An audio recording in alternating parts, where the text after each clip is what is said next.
Friends, কেমন আছো? আশা করি ভালোই আছো। আমিও ভালো আছি। মহকুজ ব্লগে সবাইকে স্বাগত। তা আজকে এখান থেকে ব্লগটা স্টার্ট করছি। তা আজকে সোমবার, চান টান করা হয়ে গেছে। দেখো, মাথা শ্যাম্পু করেছি। দুদিন আগে আবার শ্যাম্পু করেছিলাম, আবার আজকেও করলাম। মাথা নোংরা হয়ে গেছিলো, এর জন্য মাথাটা শ্যাম্পু করে নিয়েছি। তা চান করে পুজোটা দেবো। সোমবার আজকে শিবের মাথায় জল ঢালি। আর তা কারেন্ট চলে গেছে, ঘরে কারেন্ট চলে গেছে, দেখো অন্ধকার। ঘরের থেকে বেরিয়ে তোমাদের সাথে কথা বলছি। তাই এখানে দুধ নিয়ে নিয়েছি, এই দেখো কাপে করে দুধ নিয়েছি। আর হাতে তিল রয়েছে, কালো তিল। আর ধূপকাঠি নিয়ে গেছি। চলো ওখানে পুজো দেব আমাদের মন্দিরে।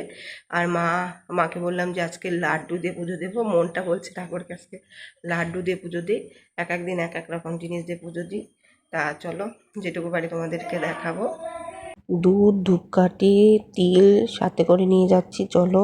আর এ দেখো মন্দিরে মা থালা বাসন সব ধুয়ে দিয়েছে, ফুল এনে দিয়েছে, অনেক কাজ আমার মা করে দিয়েছে। সকালে মা এদিকে করে আর আমি ওইদিকে করি, রান্না বান্না করি, মনিরটা রান্না করি, মনিরকে খাওয়ানো হয়। এর জন্য এদিকে আসতে পারি না, তার জন্য এদিকে মাই করে। আর আমি পুজোর টাইমে পুজো দিয়ে যাই। দেখতেই পাচ্ছ, এই দেখো তোমাদের আজকে পুজো দেওয়া দেখাবো। আজকে সোমবার, সোমবারের কাজ যা যা আছে সেইগুলোই তোমাদেরকে দেখাচ্ছি। তা মেন হলো পুজো দেওয়া, শিবের মাথায় জল ঢালা, এটাই হলো আমার মেন। আমি সেটাই তোমাদেরকে দেখাচ্ছি। আজকে পুজো দেওয়া তোমাদেরকে দেখাবো। এমনি তো প্রতি সোমবারই আমি পুজো দিই, আমি সেটা দেখাতে পারি না। আমি শর্ট ভিডিও দিয়েছি তোমাদেরকে, দেখিয়েছি দু একবার, কিন্তু পুরো ভিডিও আমি দেখাইনি তোমাদেরকে। আর এখন তোমাদেরকে দেখাচ্ছি, দেখো কেমন লাগছে অবশ্যই বলবে। আমি শিব ঠাকুর আমাদের মনে করো তিনটে আছে, আমি ছোট একটা কিনে নিয়ে এসেছিলাম, সেটা ওই দেখো দেখা যাচ্ছে।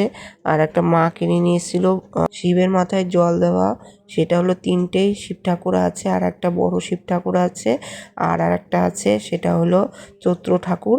আমাদের অনেকগুলো, বেশিরভাগই শিব ঠাকুর আর মা কালীর ছবি। তারপর নারায়ণ, এই দেখো এই পাশে নারায়ণ রয়েছে, লক্ষ্মী আছে, গণেশ, রাধাকৃষ্ণ আছে। তা তোমাদেরকে দেখাচ্ছি। দেখো এখন দুধ দিয়ে চান করাচ্ছি। প্রথমে গঙ্গার জল দিয়ে চান করিয়েছি, তারপরে দেখো দুধ দিয়ে চান করিয়েছি, তারপরে দুধ মনে করো গায়ের মধ্যে লেগে রয়েছে, তারপরে জল দিয়ে চান করিয়ে ধুইয়ে তার জল ফেলে পরিষ্কার করে তারপরে পুজো আর্চা করি। তা কেমন করে করি না করি তোমাদের ডিটেলস যেটুকু পারি তোমাদেরকে দেওয়ার চেষ্টা করছি। কেননা এখানে তো রাখার জায়গা নেই, তার জন্য এটা ওটার মধ্যে রেখে তারপর তোমাদেরকে দেখাচ্ছি। এর জন্য আমাকে দেখা যাচ্ছে না, শুধু আমি ঠাকুরকেই দেখাচ্ছি, দেখতেই পারছো। আর মেন হলো ঠাকুর পুজো, তার জন্য ঠাকুরকেই তোমাদেরকে দেখাচ্ছি, আমাকে না দেখলেই হবে। বেশিরভাগ ভিডিওতে তো আমাকে দেখো, এর জন্যই আমাকে আর দেখাচ্ছি না, এর জন্য ঠাকুরকে দেখাচ্ছি। দেখো ভিডিওটা দেখো, আর মনের থেকে তোমাদের যেটা ইচ্ছে সেটা বলো। ঠাকুর ঠিক দেখো পূর্ণ করে দেবে। কেননা ঠাকুর তো তোমাদের আশাই থাকে যে আমার কাছে আসুক, বলুক, মনের কথা খুলে বলুক, তারপরে তো ঠাকুর সেই জিনিসটা দেবে, তাই না? না যদি মন থেকে না খুলে বলো, তাহলে জিনিসটা দেবে কেমন করে, তাই না? এর জন্য ঠাকুর কাছে মন থেকে পুজো দিতে হয়, মন থেকে জিনিস যেটুকুই হোক না কেন চাইতে হয়, তাহলেই ঠাকুর দেয়। আর বেশিরভাগ জিনিস কি বলো তো, আমি বেশিরভাগ কিছুই চাই না ঠাকুরের কাছে, না চাইতে আমি অনেক কিছু পেয়েছি। তার জন্য ঠাকুরের কাছে সেরকম কিছুই চাই না, সবার ভালো কামনা করি, সবাই যাতে ভালো থাকুক, সুস্থ থাকুক, এইটুকুই কামনা করি, ঠাকুর যাতে ভালো থাকুক। আমি যেটা যেভাবে বলি সেটা তোমাদের সামনেই বলছি। কেন সোমবারে পুজো আর্চা কেমন হয়েছে না হয়েছে অবশ্যই বলবে। তোমরা কেমন করে পুজো দাও না দাও কমেন্টে বলবে। আমি এভাবে পুজো দিই, তুমি যেভাবে পুজো দাও না কেন ঠাকুর সেটাই গ্রহণ করে। ঠাকুর তো চায় যে না আমার পুজো করুক। আমার ঠাকুরকে চাইতে গেলে ঠাকুরের তো ভক্তি করতেই হবে, ঠাকুরের মন থেকে ভক্তি করতে হবে, পুজো করতে হবে, তাহলেই তো তুমি ঠাকুরকে পাবে, তাই না? তুমি ভক্তি করবে না, কিছু করবে না, তোমার ঠাকুর তোমার সামনে চলে আসবে? এটা কোনো সময় হয় না।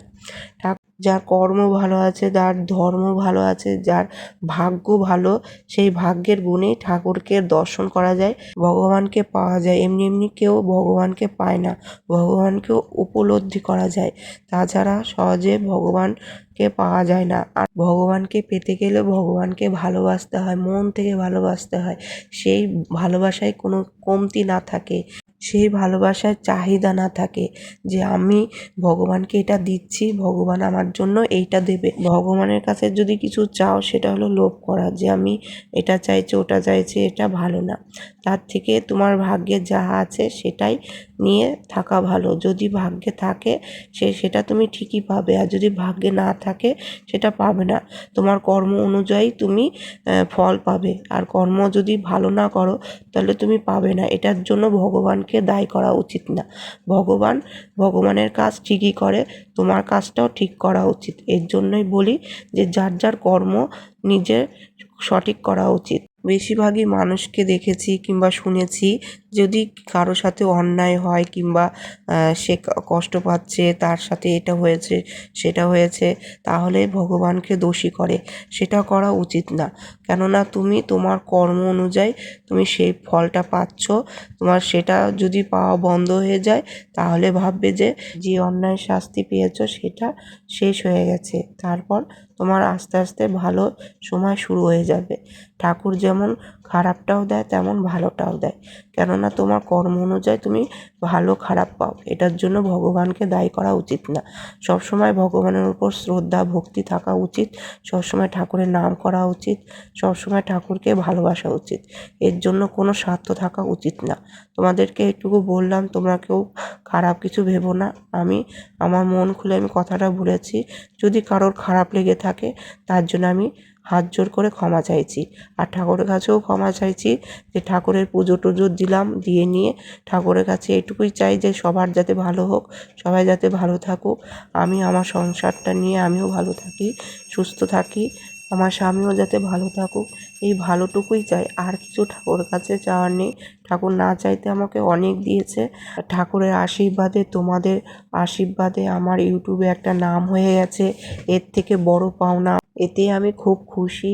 ঠাকুরের কাছে এটুকুই প্রার্থনা করি সবাই যাতে ভালো থাকুক, আমার ফ্যামিলির যারা যারা আছে সবাই ভালো থাকুক, সুস্থ থাকুক। যারা যারা আমার ফ্যামিলিতে এসছো আর যারা এখনও পর্যন্ত আসোনি, অবশ্যই তাদেরকে বলবো আমার ফ্যামিলিতে যোগদান করো। তোমরা যেটুকু তোমাদেরকে পারি তোমাদের ভালো ভিডিও দেখানোর চেষ্টা করি। তা আজকে সোমবারের পুজো তোমাদেরকে দেখাচ্ছি, কিভাবে পুজো দিলাম না দিলাম আমি দেখাচ্ছি তোমাদেরকে। কেমন হলো না হলো অবশ্যই বলবে। আর দেখো তারপর সারাটা দিন কী করে কাটলো না কাটলো যেটুকু পারি তোমাদেরকে দেখাবো। আমারও ভালো লাগবে তোমাদের ভিডিও করে দেখাতে পেরে। কথাটা অন্যরকম শোনা যাচ্ছে, কেননা আমার ঠান্ডা লেগেছে, এর জন্য কথাটা অন্যরকম শোনা যাচ্ছে। কিন্তু তোমরা প্লিজ ভিডিওটা পুরো দেখবে। ভিডিওটা তোমরা কেটে কেটে দেখবে না, তাহলে ভিডিওটা দেখতে পারবে না, বুঝতে পারবে না। এর জন্যই বলছি আমার পুজো দেওয়া কমপ্লিট হয়ে গেছে। আমি শঙ্খটা বাজাচ্ছি, 3বার করে শঙ্খ বাজাতে হয়, অনেকেই জানো তোমরা, তাও বলছি তোমাদেরকে। তা 3বার করে শঙ্খটা বাজিয়ে দিয়ে আমার পুজোটা কমপ্লিট হয়ে গেল। এবার তোমাদের দেখো পুজোটা দিয়েছি কেমন করে। কেননা একজন যদি ধরে দিত তাহলে তোমাদেরকে ভালো করে দেখাতে পারতাম, কেননা কেউ তো ধরার নেই। আমি নিজে যেটুকু পারি তোমাদেরকে সেভাবে দেখাচ্ছি। কেমন লাগছে অবশ্যই বলবে। আর এখানে তুলসী মন্দিরে দেখো জল দিচ্ছি, ফুল টুল দিয়ে ধূপধুনা দেখাবো। তা কেমন লাগছে অবশ্যই বলবে। তা কী বলো তো, সব দিনই তার পুজো দেওয়া হয় না। সোমবারটা দিন আমি খুব মানি, এর জন্য সোমবারে শিবের পুজো বলে আমি মানি খুব, এর জন্য সোমবারে পুজোটা দিই। আর অন্য দিন দেওয়া হয় না, অন্য দিন মাই দেয় পুজো। আর কেননা সব দিন তো আমি দিতে পারি না, কেননা মণিকে দেখতে হয়, আবার ওখানে যাওয়ার থাকে, সব সময় হয়ে ওঠে না। এর জন্য প্রতিদিন দিই না, সোমবারে এর জন্যই পুজো দিই। কেননা আমার শিব ঠাকুর হলো আমার আরাধ্যা দেবতা, এর জন্য আমি সোমবারে আমি পুজোটা দিই। আর এখানে দেখতে পাচ্ছ ধূপধুনা এখন ঘরে সব জায়গায় দেখাবো, দেখিয়ে দিয়ে তারপরে দেখো এখন সেদ্ধ ভাত খাচ্ছি। এই দেখো আলু ভাজা করেছি, তারপর ওই কলা সিদ্ধ আছে, ভেন্ডি সিদ্ধ আছে, আলু সিদ্ধ আছে, এগুলো দিয়ে আমি আজকে খাবো। মা তো আগে খেয়ে নিয়েছে, আমার খাওয়া হয়নি। আমি পুজো টুজো দিয়ে তারপরে খেলাম। তারপরে দেখো বিকেলের দিকে বাবা এসেছিলো, তাই এখন বাবা চলে যাচ্ছে।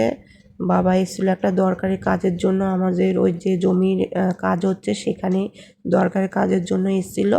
এসে নিয়ে বসার টাইম পর্যন্ত পাইনি, দেখো চলে যাচ্ছে, শুধু শরবতটা খেয়ে চলে যাচ্ছে। আমার বাবাও খুব ভক্ত, ঠাকুর ভক্ত, কৃষ্ণ ঠাকুরের ভক্ত। আমরাও সবাই ঠাকুর ভক্ত। আমরা ঠাকুরের উপর খুব শ্রদ্ধা ভক্তি। আমরা ঠাকুরকে মনে করো অন্ধের মতন আমরা ঠাকুরকে বিশ্বাস করি।